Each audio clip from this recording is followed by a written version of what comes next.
All right, so I'm covering parallel and perpendicular lines, and so this is kind of covering a whole bunch of stuff from this week because in order to really do things and talk about these types of lines, we need to know slope, we need to know equations of a line, writing equations, so we're kind of combining several sections to kind of go over this topic. And this is a topic that people struggle with, which is why I'm going over it. So first off, just starting from the beginning, linear equations in two variables.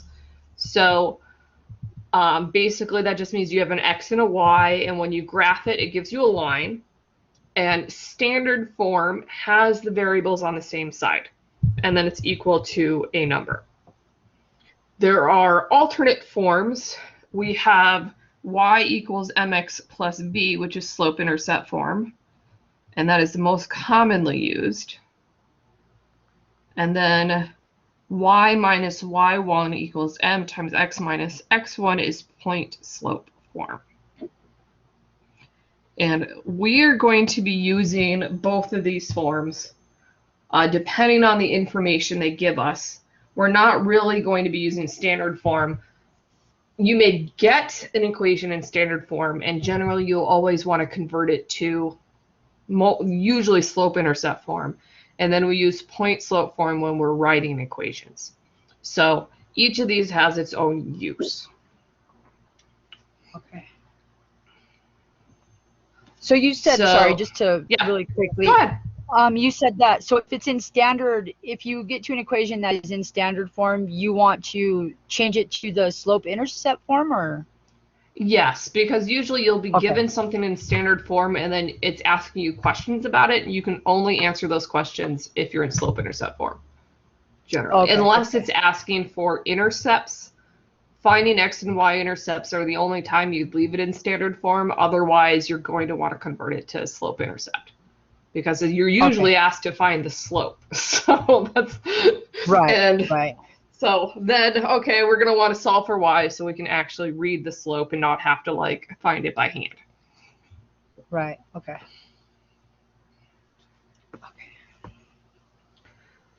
So then that brings us to slope. So we use the letter M for slope. And there's actually a link here that when you download the PowerPoint, you can read it where we got the letter M versus S. You know, why is it M? Okay. But it's rise over run, which is basically we've got this delta that just means the change or difference in y divided by the difference in x.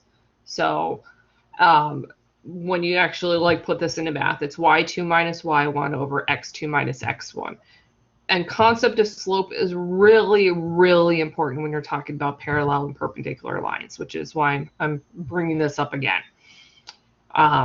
Because so slope is basically indicating the steepness to the slope or to the line. So, you know, it's a higher number farther away from zero, the more steep it is. And then the flatter it is, the closer the number is to zero. So if you get something that's undefined, which is sort of like infinity, it's like you're straight up. You're as steep as you can get. And if it's zero, you're flat, so it's horizontal. So there's no slant. So that's the slope is important because if we want lines to be parallel, they need to have the same steepness in order for them to be parallel lines. And then perpendicular lines kind of cross each other at a specific angle, and those are also a specific type of steepness. So we have these specific rules for slope in order for them to be parallel or perpendicular. So, like I said, parallel lines, so what makes something parallel is that they basically look exactly the same. They have the same slant. So that means their slopes have to be the same because that's the steepness. So parallel lines have the same slopes, and we use this subscript of 1 and 2 just to label the different slopes. So line 1 would have a slope of m1.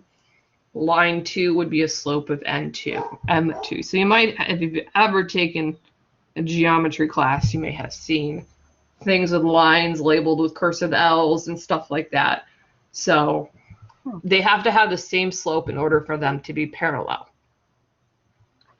Now, perpendicular lines, and of course I'm just eyeballing this, so I'm not going to be perfect, but they form right angles here. So they're crossing, making a right angle. And for that to be true, they need to have slopes that are going in opposite directions. So one is positive, one is negative. And then they actually end up being reciprocals in order for them. So what happens is when you multiply the two slopes together, you get -1. So they're, to get this kind of shape and get that right angle, they have to be opposite in sign and reciprocals of each other so that they're sort of canceling out when multiplying. Why this is true is something you don't learn about until you take a linear algebra class. So you just know it to be true. And you don't really need to know why. It involves some trigonometry, involves, a whole bunch of other stuff, but this is what makes them perpendicular. So we really, when we're writing equations for parallel lines or perpendicular lines, we have to really care about slope, because that is how the slope tells us what kind of line it's going to be. And if we want to create a perpendicular line, we need to have a specific slope in order for that to be true.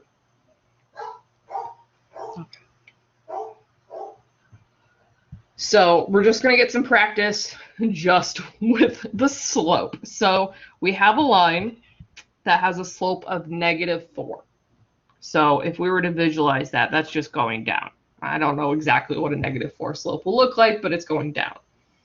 So it says find the slope of a line that would be perpendicular and parallel. So perpendicular, the slope would be the opposite of sine. So if this is negative, we want a positive slope, and then it's the reciprocal. So if you have an equation, it's basically -1 over m1, or the slope that you're given. This would be -1 divided by -4. So we end up with a +1/4. So opposite in sign and the reciprocal. So the reciprocal of 4 is 1/4. So our perpendicular line is going to have a 1/4 slope. Parallel lines have the same slope. So that's easy. It's going to be -4. If we wanted to have a line that's parallel to this one, it also has to have a -4 slope.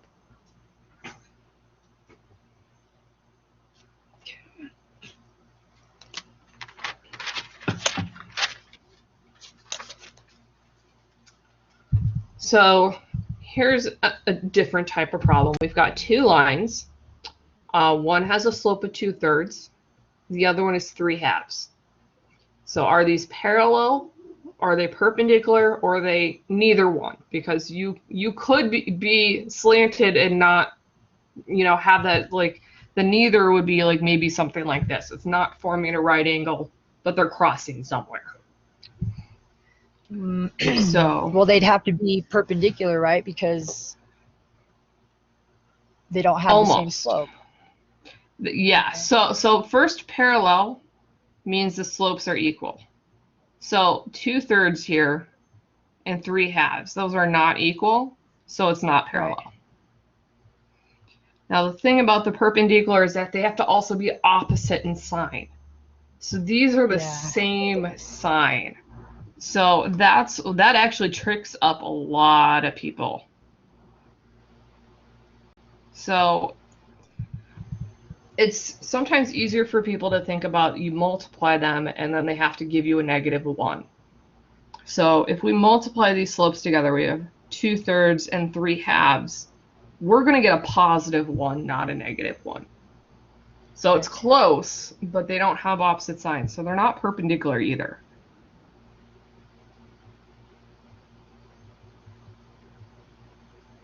So that means they have to be neither one.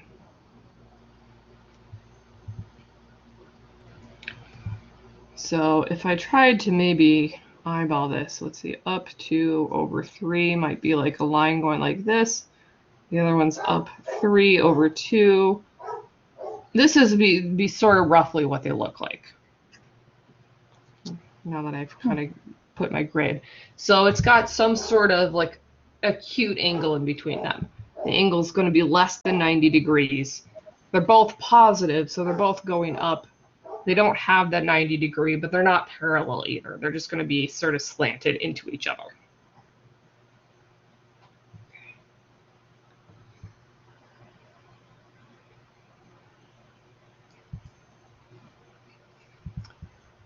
Okay, here we've got, again, two lines, but instead of being told the slope, we're being told ordered pairs. So we know that line 1 goes through 0, 0, and -2, 4. We've got line 2 going through 1, -5, and -1, -1. And we want to know, are the lines parallel, perpendicular, or neither? So the only way to determine is to find the slope. So we have to do the slope formula for each line, and then figure out, we need to compare the lines after that. So for line 1, we'll call that slope M1. So the formula is y2 minus y1 over x2 minus x1. So the y values are the second points, so I'm going to do 4 minus 0. And then the x is going to be -2 minus 0. So I kind of drew arrows to show what you're subtracting and kind of making sure they line up there.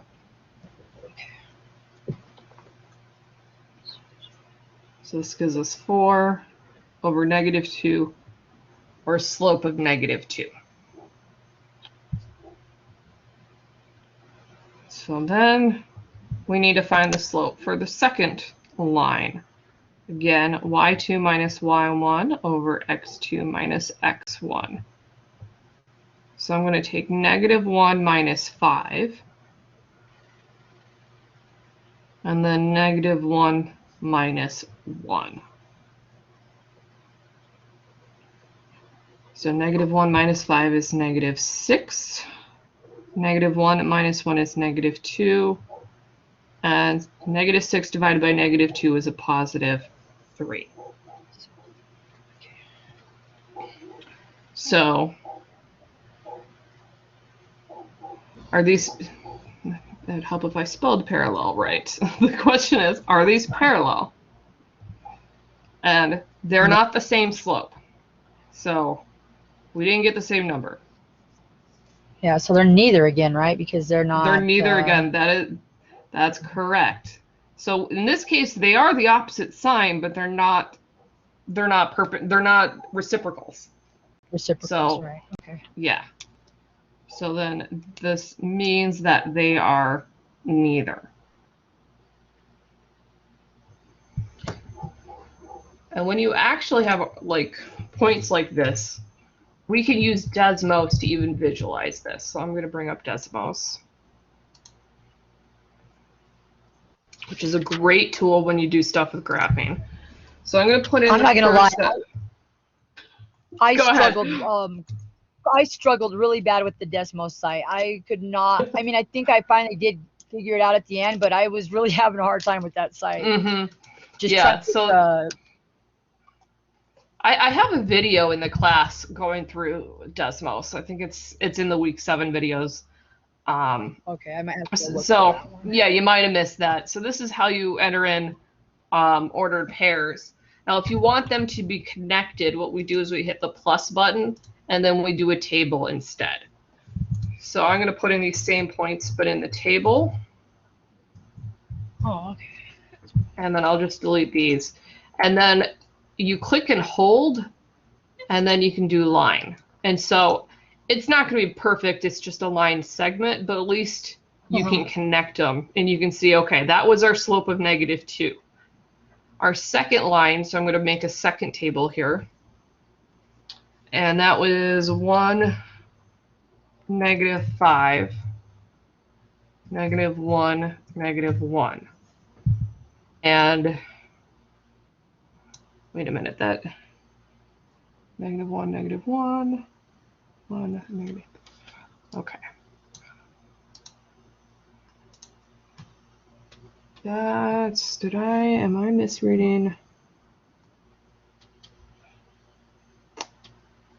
I think that's right. Oh, yeah. No, I'm like looking at it because like we got a slope of 3, which is supposed to be positive. So I'm like, and did I type this in wrong? Or did I do my math wrong? -1, -2. That's a positive. -1.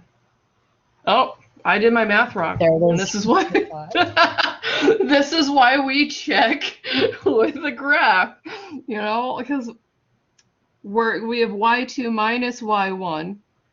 We're subtracting a -5. So that actually becomes -1 plus 5, Plus 5. Or which then would be +4. So then 4 divided by, it's a -2.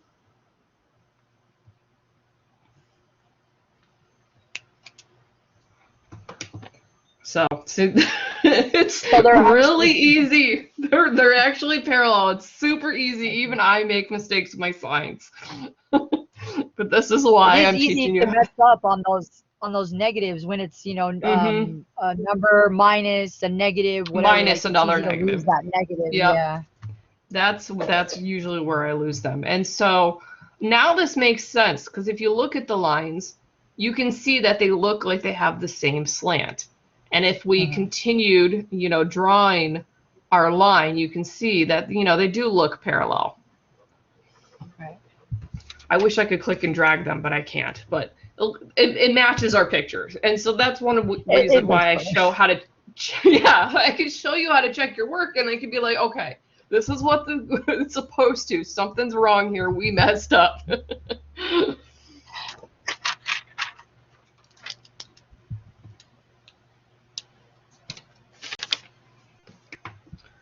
Okay, so now we're going to start looking at actual equations. So we looked at slopes, we looked at ordered pairs. Now we're given these two equations. Are these parallel, perpendicular, or neither? So these are in slope-intercept form, and that's the form you want because you want to be able to look at the slopes. So slope-intercept form is mx plus b. So the slope is what's in front of the x. So the first one has a slope of 4/3. The second one is -3/4. So they're not the same, so they're not parallel. Right. They're opposite in sign, and they're reciprocals. They're reciprocals, yeah. Yes. So these are perpendicular lines.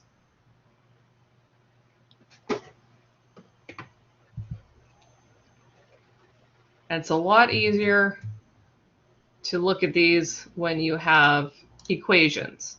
So when you're in decimals, you just literally type in the equation. Y equals 4, you can use a forward slash to get a fraction, divided by 3. I hit my arrow to leave my fraction, and then I've got my x, and then -2. So that's the first line. And then I'm going to type in the second line.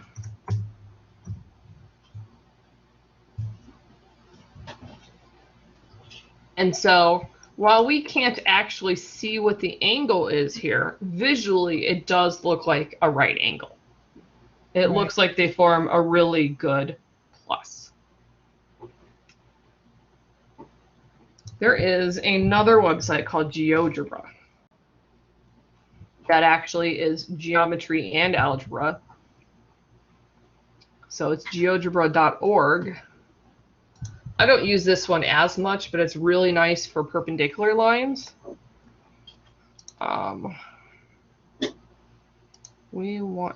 It's a little slow for loading. There it goes. So it works a lot like Desmos. So I can type in my equations of a line. Oops. It looks, it's similar. I don't think it's as clean. Okay. But what's nice here is because it's got geometry and algebra, I can go to tools and you can measure the angle. So you can click two lines here and it will measure the angle. So it's measured the wrong angle, not the actual angle we want. Let's see if I can delete that. There we go. Let's try that again. You have to put these in a certain order. Maybe, there we go. So if you do it in the right order, it's telling us the angle is 90 degrees. So that verifies that these are perpendicular lines.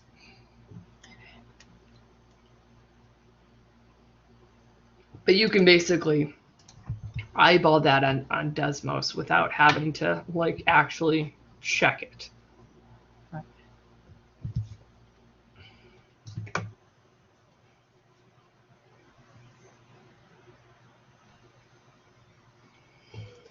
Okay, so we want to do the same thing here, but now these are in standard form. So this is where you want to put these in slope intercept form because we need to be able to read the slope to determine if they're parallel, perpendicular, or neither. And you can't really see the slope when it's in this form. So the steps for solving is first we always move the x to the other side from the y because we're trying to get the y by itself. So I'm going to subtract 4x. And this gives me 5y equals 20 minus 4x. Now it does not matter if you have your x first or the number first, because it's still slope intercept form. We got mx plus b. It's the same as if you had b plus mx. The slope is what's in front of the x. So it doesn't matter that I have my x in the back. But I do need to get that y by itself. So I'm going to divide everything by 5. Everything. So that's why I write it the way I do. Every number I have, I'm dividing it by 5. So 20 divided by 5 is 4. And then we get a fraction here, 4/5 x. So our slope is what's in front of the x. Our slope here is going to be negative 4/5. So I'm going to just write that down because we need to compare that to figure out, you know, how are these parallel, Right. perpendicular, or neither. So now we're going to solve the next one. I need to subtract the 5x.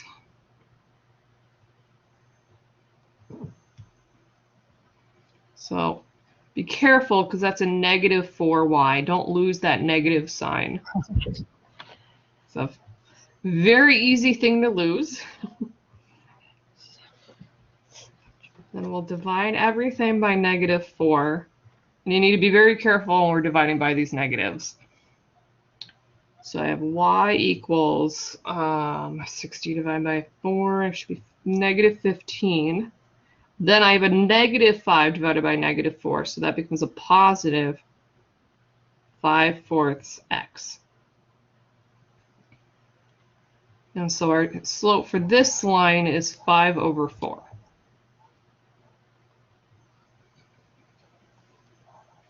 So we've got one slope which is negative 4/5 and the other which is 5/4.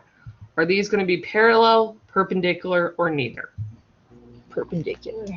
That is correct. I like these because once you get your slope, you just kind of have to look at it. You just have to know opposite of sign, are they reciprocals or are they the same? So these are perpendicular.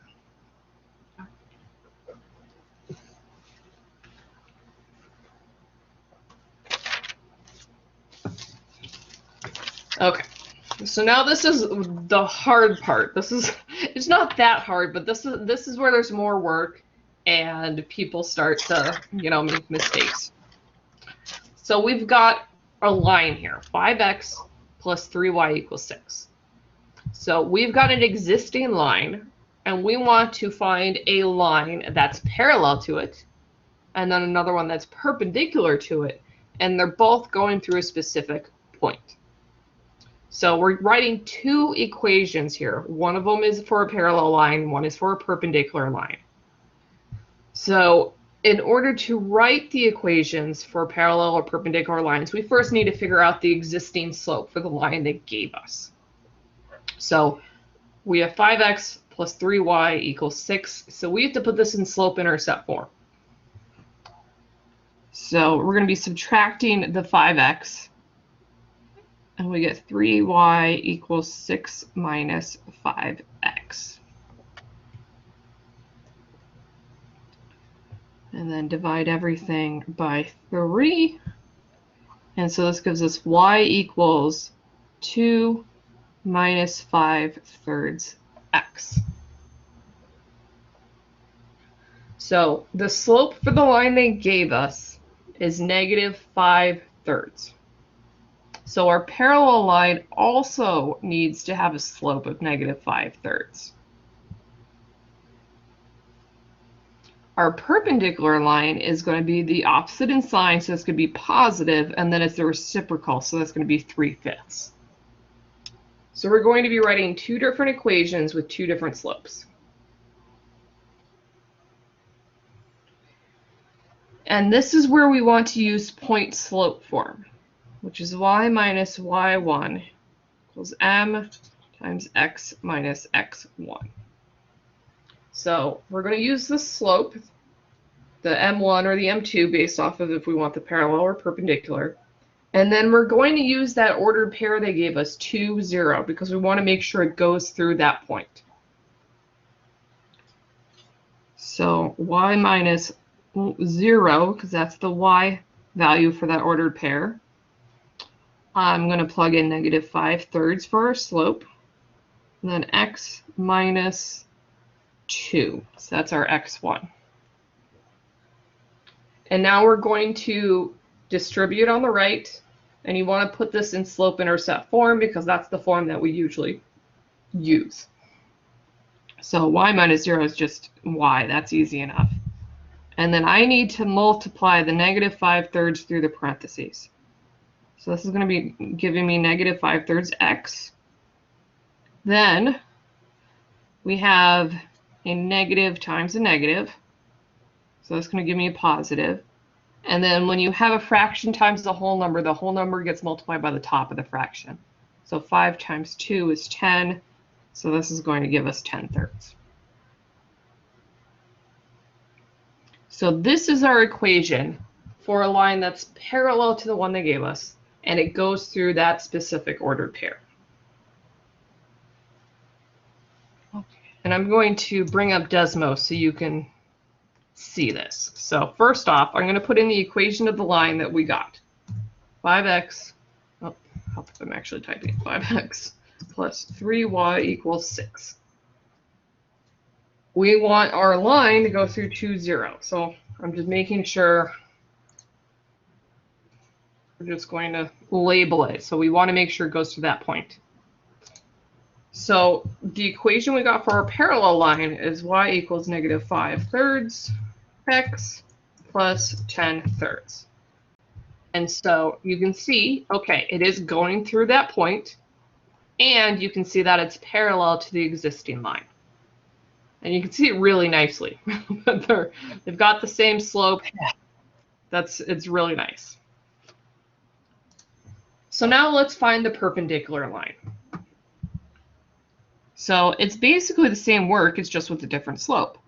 So we have y minus y1 equals m times x minus x1. So y minus 0, and now we have a 3/5 slope times x minus 2, which gives us y equals 3/5 x minus 3 times 2 is 6, 6/5. So our perpendicular line now is 3/5 x minus 6/5. A very common thing that I've seen people do is they just give the y value, the order or the point that you get, and they just stick it in for b and change the slope, but it doesn't work that way. You can see that they gave us the point 2, 0, but 0 is not our y-intercept on either of these equations. Well, you can't just change the y-intercept and call it good. It's not actually going to be parallel or perpendicular if you do that. So we'll graph this one. I'll hide turn off the parallel line, and the perpendicular one is y equals 3/5 x minus 6/5. So now you can see, again, it's going through 2, 0, and it does look like there's a right angle between these two, and they are perpendicular.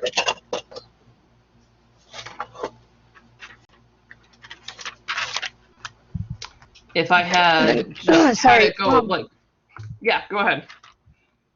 Can you repeat what you were just saying about just inserting the, was it because it says, what is it, 3y, that some people would just assume that that's the slope? So or? So what a lot of people do is they'll either take this 2, 0 and just make just add 0 to the slope thing, and they'll just use the 0 there, or sometimes I have seen people just take the 6. And those are both wrong. So I was actually going to kind of demonstrate this. So if somebody wrote +6 because the 6 was in the other equation, it looks like it's perpendicular, but it's not going through the right point. The right. Because we got a specific. And same thing with if you just did 0. Again, it is perpendicular, but it's not going through that specific point. Yeah. So that's that specific point. Yeah, and that's part of the thing is, you know, you could find any perpendicular line. There's lots of them, or any parallel line, but they have to go through, wants it to go through a specific point, and so that's why you have to use the point slope form to actually figure out what that equation would be. Okay.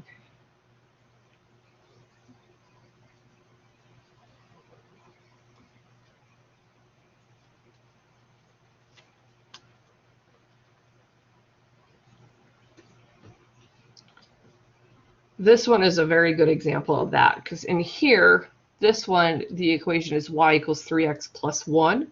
And so a lot of people will just change the slope and then leave the +1. But you can't do that, because then you're not guaranteeing it goes through that particular ordered pair. So, but we're the same thing here. So we want to find the parallel line, which would have a slope of 3, because that line has a slope of 3. The perpendicular line will be a -1/3. And then we're going to use point slope form. So that's y minus y1 equals m times x minus x1. So we've got this point for -1. So the y value is -1. Y minus -1. Make sure I don't mess up my signs here. I make sure I still minus -1. Slope of 3, x minus 4. So this is going to be a little more work, because I don't just have y on the left, because the other example we had 0. I'm actually going to have y plus 1. But I don't have a fraction to deal with right now. So when I distribute, I get 3x minus 12.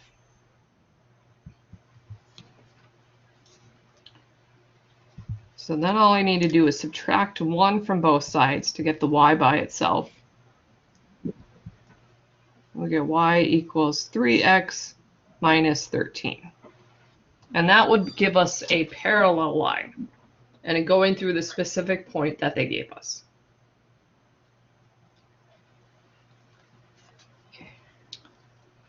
So perpendicular, I mean, the work is near identical. The only thing that's changing is the slope. So the setup's going to be the same. Y minus a -1 equals -1/3 times x minus 4. So this gives us y plus 1. And when I distribute, I get -1/3 x. And then I'm going to get a positive 4/3.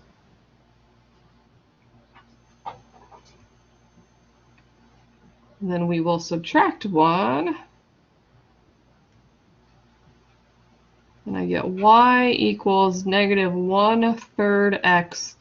And then when you subtract, so 4/3 is 1 1/3. So if I subtract 1, I'm just left with 1/3 left over. So that gives us negative 1/3 x plus 1/3.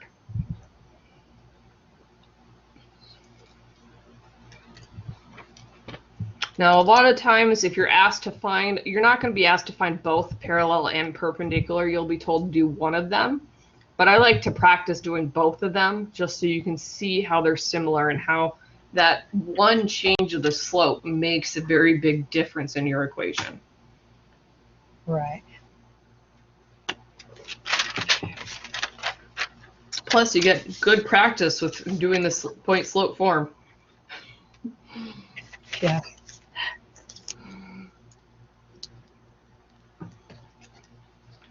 Okay, so these are my last two examples, and these are kind of special.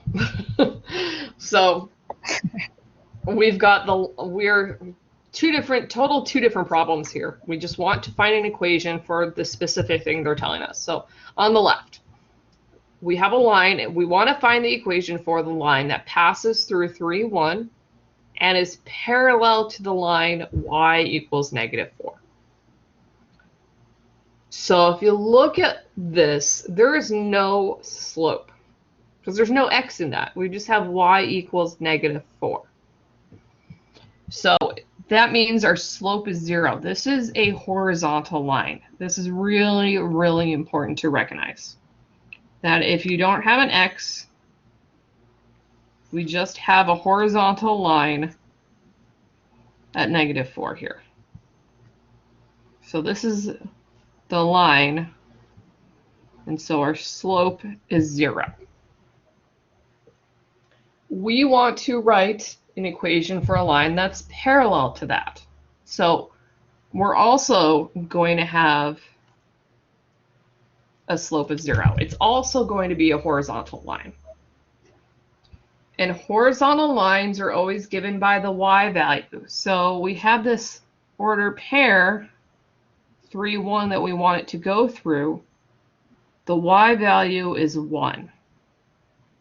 So that is our equation for the parallel line. So 3, 1 would be somewhere right here. And to make a parallel line, it needs to have a y value of 1 to go through there.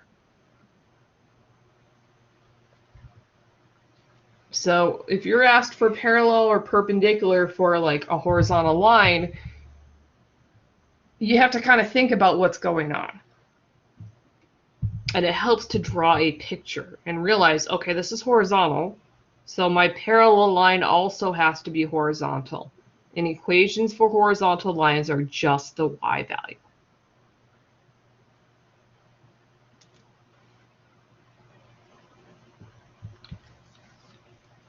Now, the one on the right, Equations for horizontal lines? yes, horizontal lines are always y equals a number.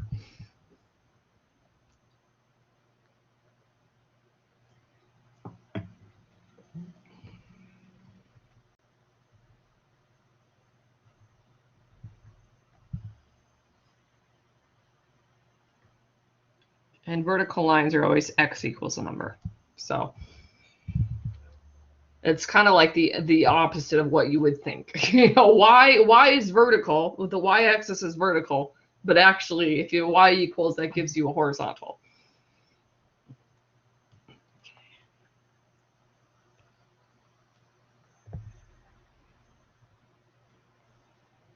So we want to do something similar in the second one. We have the line passes, we want to write an equation for a line that passes through 2, 6, and it's perpendicular to the line y equals 1. So y equals 1 is going to be, again, another horizontal line where the slope is 0. But in this case, we're perpendicular. So we have to write a perpendicular line is now going to be a vertical line. And we want it to go through 2, 6, like somewhere up here. So in order to be perpendicular, we have to write an equation for a vertical line. And so vertical lines are the x value. So we've got this ordered pair, 2, 6, and so the x value is 2. And so that is our equation for the perpendicular line. because a vertical is perpendicular to horizontal.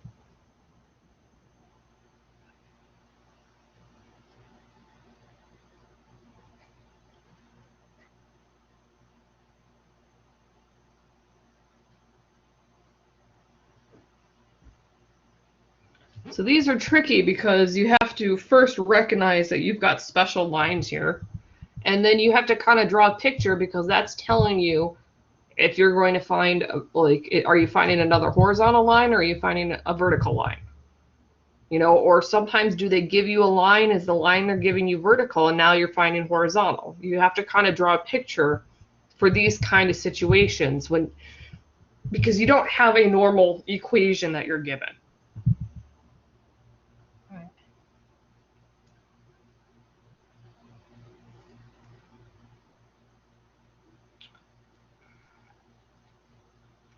Do you have any questions? No, I don't think. Actually, I do have one question, but it's not about the lesson. It's about something on one of the videos from Connect Math. Sure. Let me see here. Who wrote it?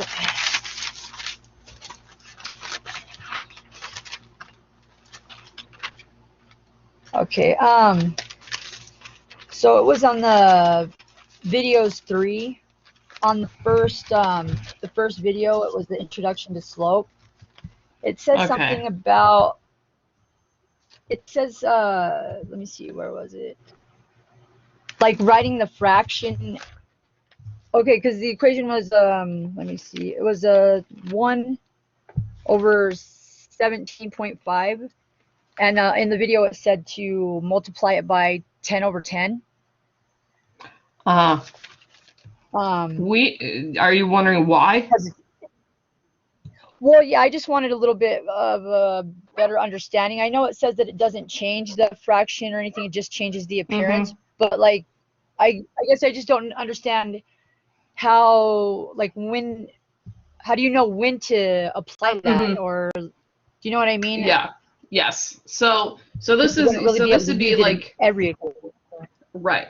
So you get something like this when you do that y2 minus y1, you do your slope and you end up with like a decimal in your fraction. And we don't like to have decimals inside of fractions just because they're not pretty. So whenever you have a decimal inside of a fraction, you need to multiply to kind of get rid of it. So you count how many decimal places you have. So we've got 1 decimal place here. And so to get rid of it, you multiply by 10, basically, because it's in the 10th place. And so that will give you 10 over 175. And now you don't have that decimal anymore.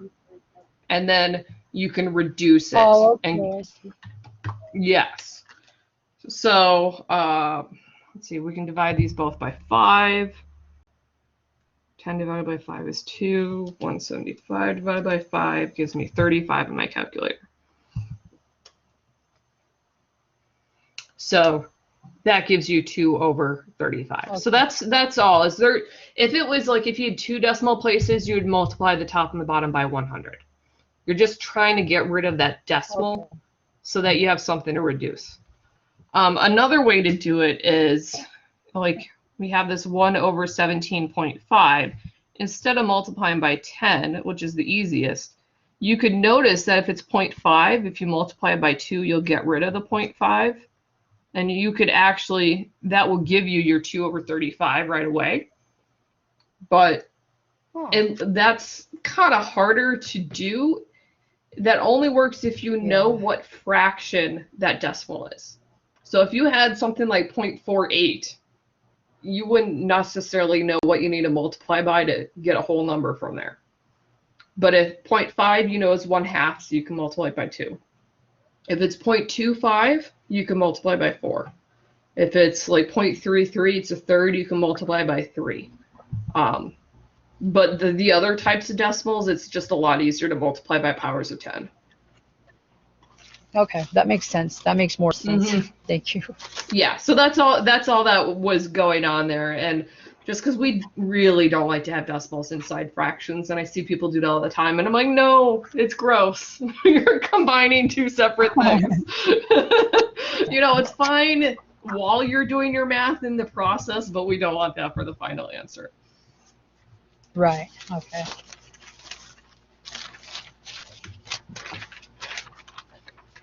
And actually, Yeah, since that I was the have only. if I go back on Desmos, not in this part of Desmos. If I go back to the main Desmos, we're going to leave this. And I go to the scientific calculator instead, you can use Desmos to do that for you. So I can do 1 divided by 17.5 and then hit this fraction button and then it will do it for you. So, Oh, that's cool. That's helpful. yeah. So you could do that instead of trying to figure it out for yourself. Better use of your time. Right. You know, worry about the Right. algebra. Don't worry about this. And I do. I worry about all those little things. That's why I wanted to ask, because that kind of, I was, like I said, going back over my notes, and that just stuck out at me. I wasn't really sure why I was applying the 10 over 10. So Right. Yeah, and it's good to understand why you have to do it and to understand what's going on, but there's no reason that you have to do it by hand. You know, what matters is you understand why you need to do it, or the fact that you just are trying to rewrite it nicer, and that's what matters. All right. So, no other questions? No, I don't think so. I think that was the only question I had. Okay. Sounds good. So, that's all I've got then. So, all right. Thank you, yeah. Stephanie. Oh, you're welcome. Thanks for coming. And we've got one more next week. Next week, Monday, will be our last one. So, Okay. almost Is it to gonna the be at end. the same time again? Same time. Yeah, same time again. Okay. So, All right. Awesome. yeah. Thank you. You're welcome. Take care.